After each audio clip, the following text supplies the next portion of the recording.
आइए जानते हैं आज की प्रमुख अंतर्राष्ट्रीय खबरों को। उससे पहले एक नजर आज की हेडलाइंस पर। इसलिए हुई रवानगी, बीजेपी के बड़े लक्ष्यों के लिए छोटी कुर्बानी है धर्मेंद्र प्रधान का इस्तीफा। धर्मेंद्र प्रधान को इस्तीफा नहीं देना चाहिए, मंत्री गजेंद्र यादव ने कहा। किसी एक की गलती की सजा पूरे विभाग को देना न्याय नहीं। राहुल बोले, स्टूडेंट्स पर पैलेट गन चलाने का आदेश किसने दिया? शाह को चिट्ठी लिखी। सिद्धारमैया ने किया 2028 का कर्नाटक विधानसभा चुनाव नहीं लड़ने का ऐलान। बोले, आज की राजनीति। ऑपरेशन सिंदूर ने दिया करारा जवाब। राजनाथ सिंह बोले, पाकिस्तान से सिर्फ पीओके पर होगी बात। ईरान पर सबसे बड़े हमले से पीछे हटे ट्रंप, सेना को कार्रवाई रोकने का आदेश। हुती विद्रोहियों ने सऊदी के तेल ठिकानों पर किया हमला, यमन में फिर भड़क सकता है युद्ध। रामायण के मेकर्स ने कॉमिक कॉन में दिए गोल्डन कलर के शंख, सोशल मीडिया पर वायरल हो रहा गिफ्ट का वीडियो। बेटे, मुझसे तो औकात में ही रहना, तनिष्क बागची को अमाल मलिक की चेतावनी। बोले, मैं फिर लौटूंगा। कॉमनवेल्थ गेम्स में भारत को दूसरा medal, weight lifter Rishikant Singh ने सिल्वर जीता। कॉलेज की तख्तियों और लकड़ी की कुर्सियों पर आपने भी तीर की निशान वाला दिल और कई घिसे पिटे संदेश पढ़े होंगे। उन्हीं में एक पंक्ति अक्सर दिखती थी, आज एक उपहार है इसलिए इसे प्रेजेंट कहते हैं। बीजेपी ने ऐसे किसी छोटे शहर के कॉलेज में पढ़ाई नहीं की, लेकिन दुनिया की सबसे बड़ी राजनीतिक पार्टी होने का दावा करने वाली भाजपा की राजनीतिक शिक्षा किसी छोटे शहर के कॉलेज की बेंचों पर नहीं, बल्कि स्वतंत्रता आंदोलन के बाद की धूप, पसीने और कड़ी प्रतिस्पर्धा वाली सड़कों पर हुई है, जहां सिर्फ टिके रहना ही एक बड़ी चुनौती हुआ करती थी और हमेशा आने वाले कल की चिंता सताती थी। भारत में लाखों लोगों का मानना था कि केंद्रीय शिक्षा मंत्री धर्मेंद्र प्रधान को नई दिल्ली के जंतर मंतर पर उनका इस्तीफा मांगने के लिए जुटी भीड़ के बेकाबू होने से बहुत पहले ही पद छोड़ देना चाहिए था। पहले नीट यूजी का पेपर लीक हुआ और उसके तुरंत बाद सीबीएसई की ऑनलाइन मार्किंग स्कीम की गड़बड़ी सामने आई। ऐसे में छात्रों का आक्रोश वाजिब था। छत्तीसगढ़ के शिक्षा मंत्री गजेंद्र यादव ने धर्मेंद्र प्रधान से इस्तीफा वापस लेने की मांग की। उन्होंने दावा किया कि धर्मेंद्र प्रधान ने अपने कार्यकाल में शिक्षा क्षेत्र में सुधार के लिए कई कदम उठाए, जिसके सकारात्मक नतीजे भी अब देखने को मिल रहे हैं। उन्होंने कहा कि मेरा मत है कि धर्मेंद्र प्रधान को इस्तीफा नहीं देना चाहिए था। इस देश में कोई भी काम पूरा सिस्टम मिलकर करता है, जिसमें कई लोग शामिल होते हैं। ऐसी स्थिति में किसी एक व्यक्ति की गलती की सजा पूरा विभाग भुगते या किसी भी सूरत में न्यायोचित नहीं है। राहुल गांधी ने गृह मंत्री अमित शाह को चिट्ठी लिखी है। इसमें राहुल ने 2 सवाल पूछे हैं। पहला, प्रदर्शनकारियों पर पैलेट गन चलाने का आदेश किसने दिया? अगर आपने नहीं तो फिर किसने दिया? दूसरा, सामान्य कपड़ों में आए जिन लोगों ने लाठीचार्ज किया, वे पुलिसकर्मी थे या वॉलेंटियर्स? उनकी तैनाती किसने की? राहुल ने यह भी कहा कि स्टूडेंट से बात करने के बजाय सिक्योरिटी फोर्स ने उन्हें पीटा, आंसू गैस के गोले छोड़े, सैकड़ों लोग गंभीर रूप से घायल हुए, कईयों के निजी अंगों को जानबूझकर निशाना बनाया गया। 19 साल के छात्र साहिल लोचप की एक आंख चली गई। दिल्ली के जंतर मंतर पर क्रांतिकारी जनता पार्टी सीजेपी का प्रदर्शन खत्म हो चुका है। शनिवार को शिक्षा मंत्री धर्मेंद्र प्रधान ने इस्तीफा दे दिया।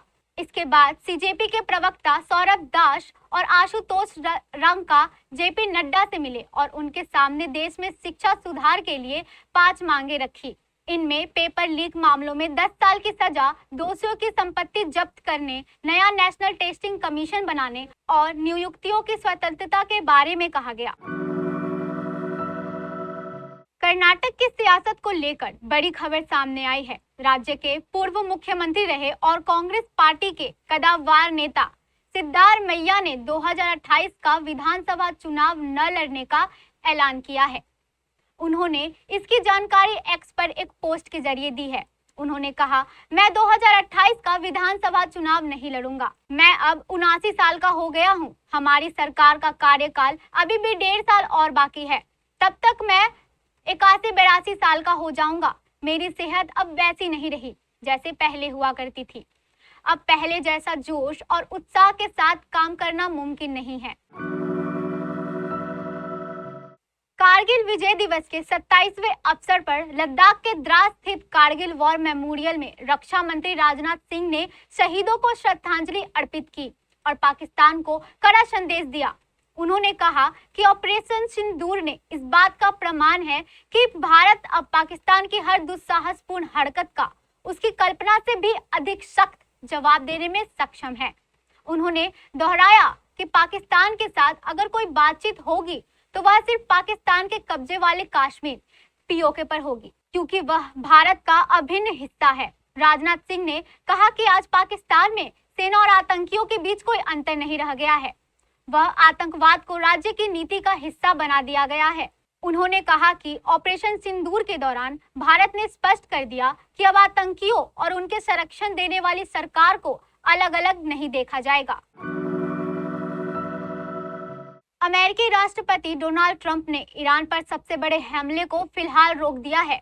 रिपोर्ट के मुताबिक शुक्रवार को शीर्ष सलाहकारों और कैबिनेट सदस्यों के साथ बैठक के बाद ट्रंप ने सेना को नए बड़े हमले रोकने का आदेश दिया।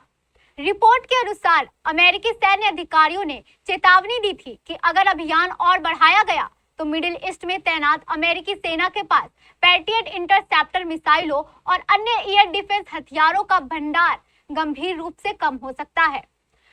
जॉइंट चिफ्स ऑफ स्टाफ के चेयरमैन जनरल डैन कैन ने सलाह दी कि बड़े अभियान से मिडिल ईस्ट में तैनात अमेरिकी सैनिकों और सहयोगी देशों की सुरक्षा प्रभावित हो सकती है। रिपोर्ट के अनुसार अप्रैल के अंत तक अमेरिका 1200 से ज्यादा पैट्रियट इंटरसेप्टर मिसाइलें इस्तेमाल कर चुका था।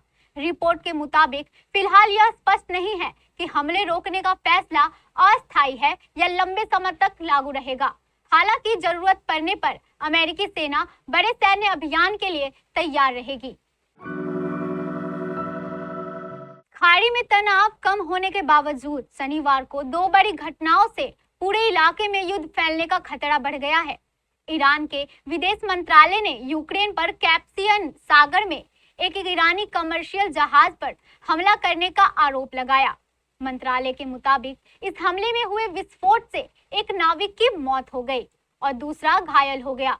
ईरान ने तेहरान में यूक्रेन के राजनयिक को बुलाकर इसे दुश्मनी भरा और आपराधिक हमला बताया।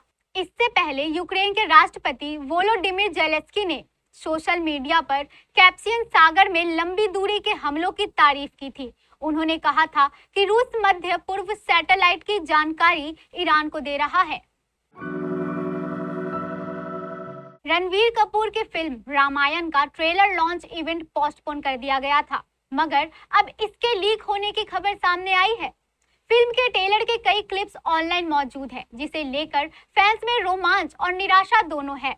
नितेश तिवारी के डायरेक्शन में बनी फिल्म में रणवीर कपूर, साई पल्लवी और यश अहम भूमिकाओं में है। ट्रेलर अभी तक आधिकारिक तौर पर रिलीज नहीं किया गया, लेकिन खबरों के माने तो इसे कुछ खास इवेंट्स में दिखाया गया है। ट्रेलर का एक छोटा सा हिस्सा इस हफ्ते की शुरुआत में ऑनलाइन सामने आया था। शनिवार को सोशल मीडिया प्लेटफॉर्म्स पर और भी फुटेज वायरल होने लगे, जिसमें यूजर्स कम रेजोल्यूशन वाली क्लिप शेयर कर रहे थे और फिल्म के स्केल, विजुअल्स और बैकग्राउंड स्कोर पर रिएक्शन दे रहे थे।